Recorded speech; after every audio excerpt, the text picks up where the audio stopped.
Hey guys and gals on YouTube, how y'all doing? Dave Boyd here, and I'll change up the way to do the video just a little bit. I've been falling behind. I'm just going to do a verbal update on LEGO Star Destroyer. Still parts coming in. I was going to do a few plates today, but something else came up. It literally was just one step, and I'm missing parts again, so working on that. So instead of finish up set 75364, the New Republic E-Wing versus Shin Hati's Starfighter. For 1,056 pieces. The box is holding the camera up. A knife is holding the camera from the side. We're just trying something different. It's just been one of those days. Okay. Let's start with the Astromech droid. It's a New Republic Astromech droid. To me, it has a very almost Clone Wars look to it. I kind of like the blockiness, but the yellow and blue is interesting. It's the colors of the Alaska Railroad, which is kind of funny.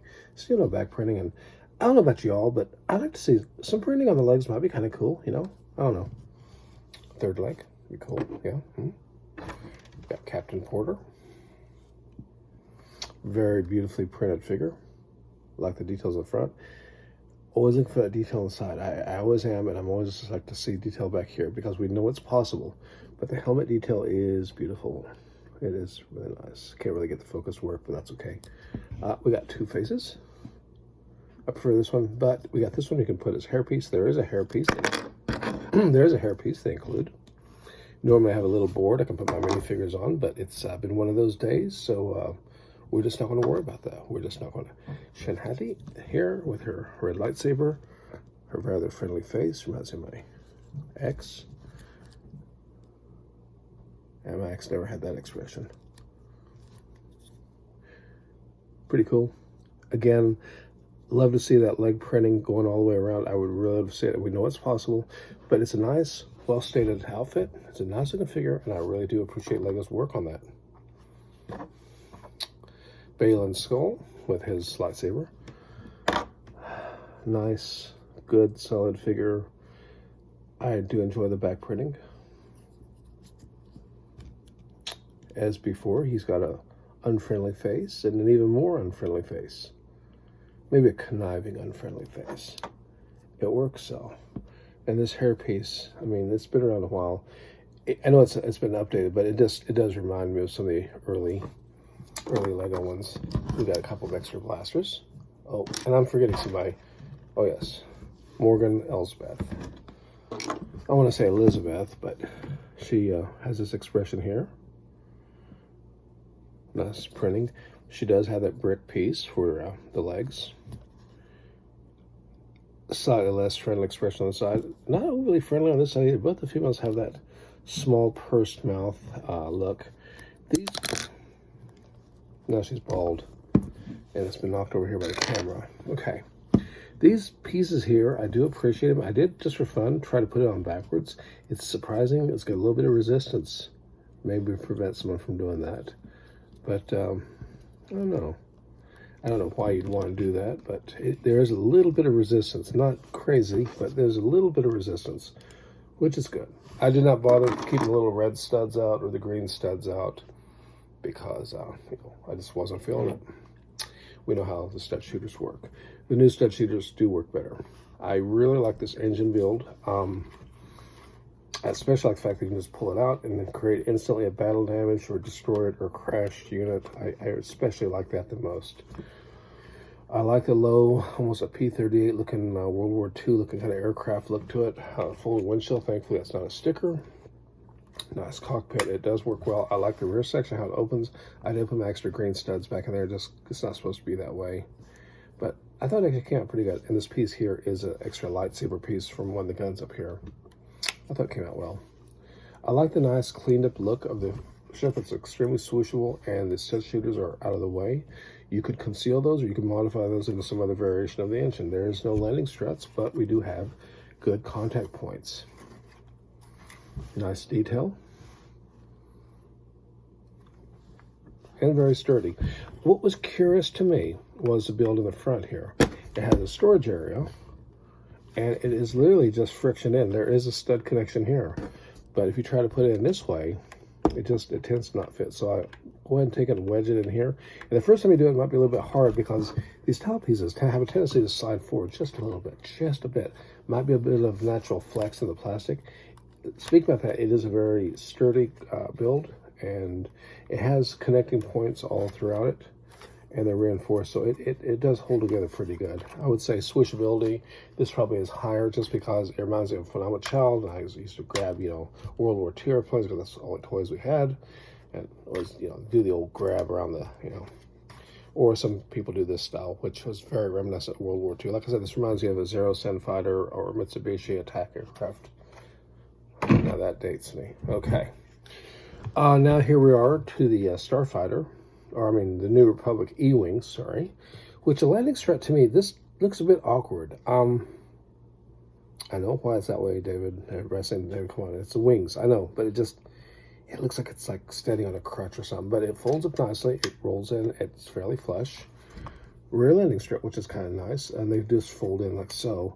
These points here are a little bit fragile, but that's okay. It creates a nice steady look. The engine look is good, and the colors work out really well.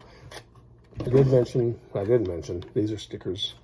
There's a lot of stickers on here, actually. Not terrible, but I always like to point out stickers. This one's got a lot more. And this one I managed to get a little bit crooked here, but I think it just adds personality. This is a sticker here. And moving down through this side, we've got sticker detail here. And on the other side, too, on top of the wing here. It's got nice greebling detail, which I think came out really well. It's got very nice attention to detail. The stud shooters are fairly concealed. I think it would look nicer to just lose these. For some reason, they look less awkward to me on the Starfighter. I don't know why. I like the engine flame detail back here. And the bags have each piece separately so that you won't have multiples of the same engine design. Your droid, of course, can fit right back in here. He studs in like they always have. It doesn't have the cool push out, you know, that some of the Naboo fighters did, but that's okay. That's all right. What I did think was interesting was the way they got this build here. And some people are going to be critical about this. So I'm going to show it off right now. These towels. See that little bit of flex right there? Because it up and overs. And I'm almost wondering if I designed this myself, I wouldn't have used something different there. But hey, I'm not a Lego designer. They're not even asking me. What is curious is if you see this rod here, technically a piece that runs but plugs in, similar to the Starfighter, and that creates multiple hinge points to create this rather lovely slope. It fits well. Again, a cockpit we've seen before. This is curious. I can't pull it out, but there's like a channel underneath it that sort of wedges in. I found both designs, both ships to have a kind of a wedged in, not illegal build technique by any stretch of the imagination, but I found that to be kind of interesting. And I am curious about the landing strut. And when we install these rubber pieces here, I thought maybe I had like some sort of a wing, you know, like a wing dropping or a wing deployment kind of a thing going, but it didn't. But it's a good looking ship. I like it a lot. Someone had commented on my live stream that the figures were a little short. I'm not going to get into about the figures. I totally agree with what they said. Their point was valid and it was accurate too. This is my pick, actually, of the two. I like, for something about this is really, really attractive to me.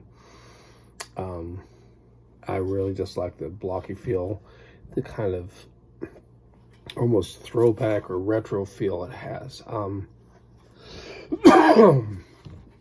I think it's this. I'm so impressed by the way Lego did this. So they used two of these weird, interesting technique pieces that I used to make jack rocks for like, mocks for like, barricades for tanks and things. And I do like the cockpit, but there's just something about this. It reminds me of like the Super Bee from before World War II. And so it just has that aircraft feel to it. It just feels good. It feels right. And it feels like, I feel Lego really knocked it out of the park.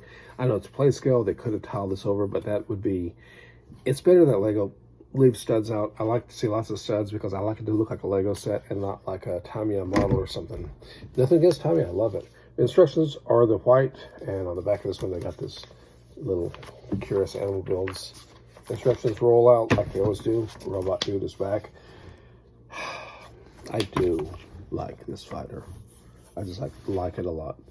And the bag numbers are here, and this is separate instructions and all that good stuff. So there it is. Anyways, y'all let me know what you think. If you got this set, you probably do. I was a little bit late getting it, and then I was late doing something with it, but really do appreciate this. You let me know in the comments down below if you like this one better, the other one, if you like the minifigures the best. Yeah, anyways, a little bit of humor there. Got a little bit of humor. Really appreciate the views, the great support out there, guys and gals. Till next time, y'all stay safe. Ciao.